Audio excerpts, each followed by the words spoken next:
Pelted by a hail of poison spitter acid, we return from the unrelenting demon attacks down below in the caves and back up to the town of Tristram once more. It's then we're beckoned by the town blacksmith, Griswold, who shares. Greetings! It's always a pleasure to see one of my best customers.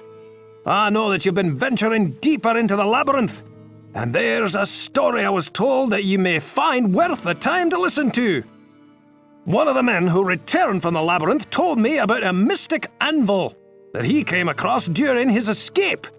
His description reminded me of legends I had heard in my youth about the burning Hellforge, where powerful weapons of magic are crafted. The legend had it that deep within the Hellforge rested the Anvil of Fury. This anvil contained within it the very essence of the demonic underworld. It is said that any weapon crafted upon the burning anvil is imbued with great power. If this anvil is indeed the Anvil of Fury, I may be able to make you a weapon capable of defeating even the darkest lord of hell.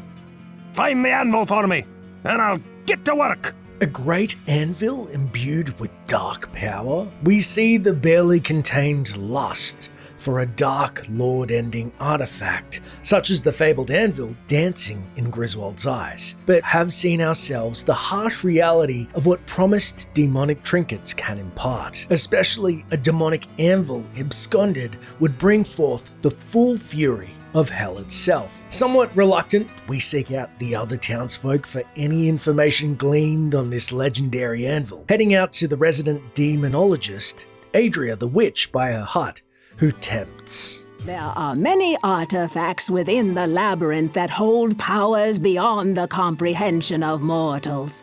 Some of these hold fantastic power that can be used by either the light or the darkness.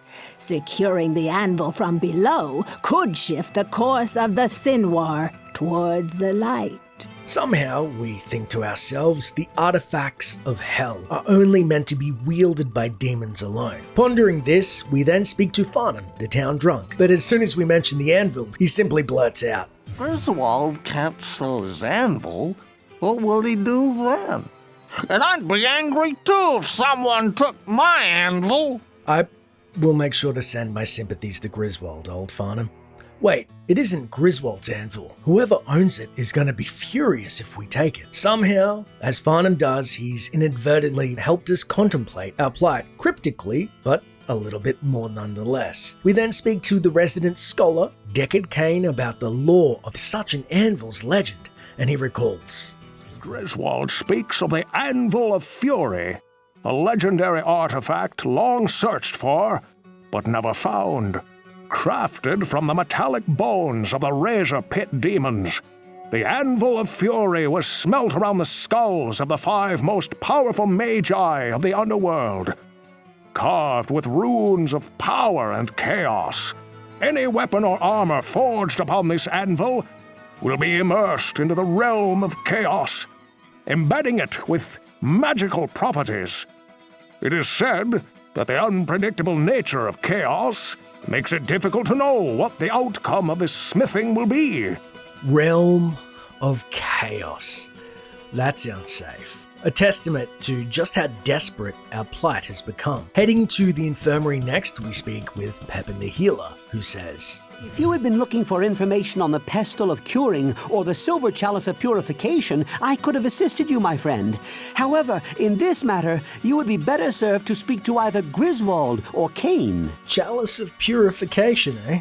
Wouldn't mind finding that and giving Farnham a sip or two. We then speak to Wirt the peg-legged boy about the anvil and perhaps enhanced wares, but instead he rebukes. If you were to find this artifact for Griswold, it could put a serious damper on my business here.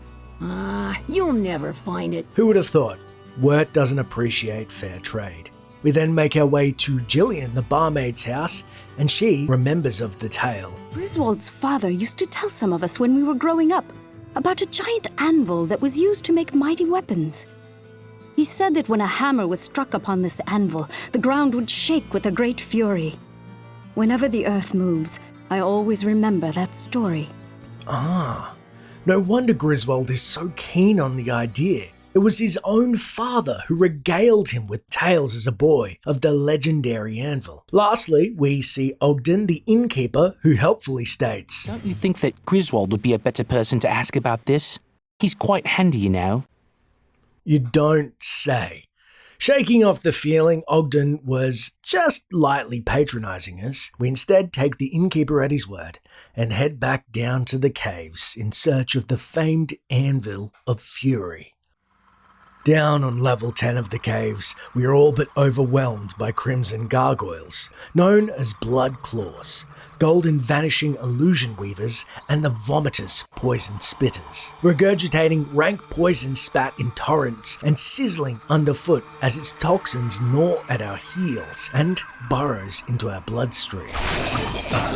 We've heard horrific tales of these creatures before. It's said of the poison spitters, after an especially violent battle, Baal, the Lord of Destruction, would enjoy celebrating with his brothers by holding a feast of blood, human flesh, and other hellish delights.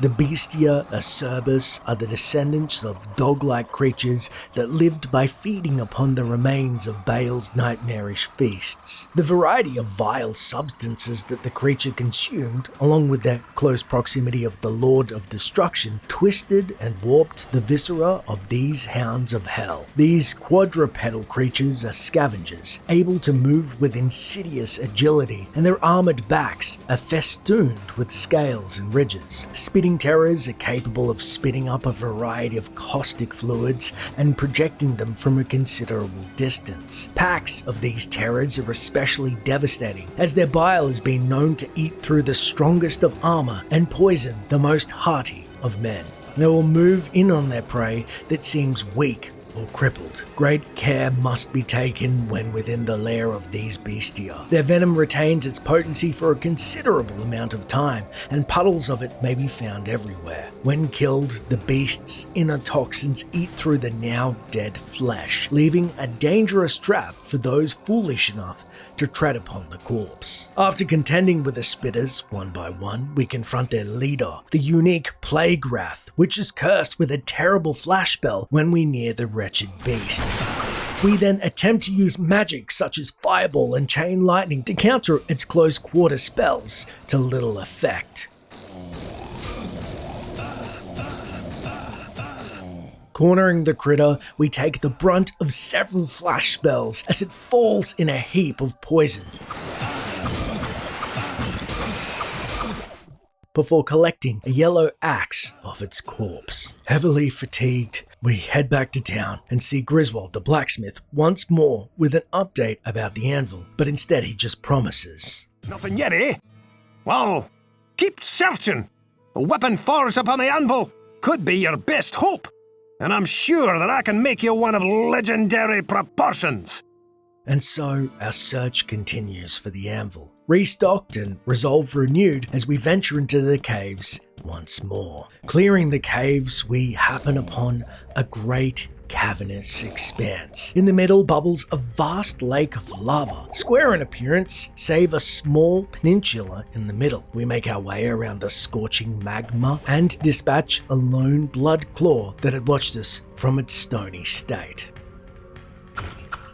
Seemingly empty, we see the Anvil of Fury itself, unguarded in the middle of the landmass. We race towards it then. I shall crush you! A vomitous-coloured overlord demon, fittingly named the Smith, appears through a red portal, cleaver in hand, as it swings wild in an attempt to defend its invaluable keepsake. We about-face and are hacked with the cleaver itself, its horrible bite sinking into our armor, and if we didn't possess Arcane's valor, we surely would perish on the spot. The speed of the Smith is unparalleled for its size, as its back is exposed, summoning the Guardian spell, but again, to little avail. The Smith, seeing our desperation already, possesses an air of assured victory in its wicked gaze as it narrows our escape back to its coveted anvil on a lonely land mass. Pushed back to the peninsula and dangerously close to the edge of the lava, we know we only have one option lest our corpse is permanently submerged in the Red River.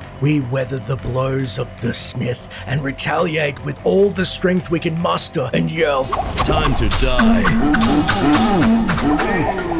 The Overlord, momentarily stunned by our renewed courage, creates for us an opening, and we hack at its bloated belly until it falls dead on the ground. Exhausted, we pant, picking up a unique cap and axe, and attempt to pick up the anvil itself, but are immediately dismayed at its girth, frustratedly exclaiming, "Where would I put this? I can't carry anymore." We then make preparations to strap the anvil to our back and room in our inventory to do so and exclaim, "I need to get this to Griswold." Now lugging an entire anvil like a beast of burden, we portal back to town and see Griswold, who is astonished and says, "Oh, I can hardly believe it! This is the Anvil of Fury! Good work, my friend! Now, we'll show those bastards that there are no weapons in hell more deadly than those made by men! Take this, and may light protect you!" Griswold, wasting no time, starts to use his forge and the powers of hell and chaos to create a mighty broadsword that thrums with power, which he hands to us and calls it Griswold's Edge. Hello, my friend. Stay a while and listen. We immediately take the weapon to Kane, who identifies its new chaos properties as 27% chance to hit, plus 65 enhanced damage, fire hit damage 1 to 10, plus 20% increased attack speed, plus 25% chance to knock back enemies, and to top it off, it's indestructible. Truly a boon for the light, as Griswold had remarked.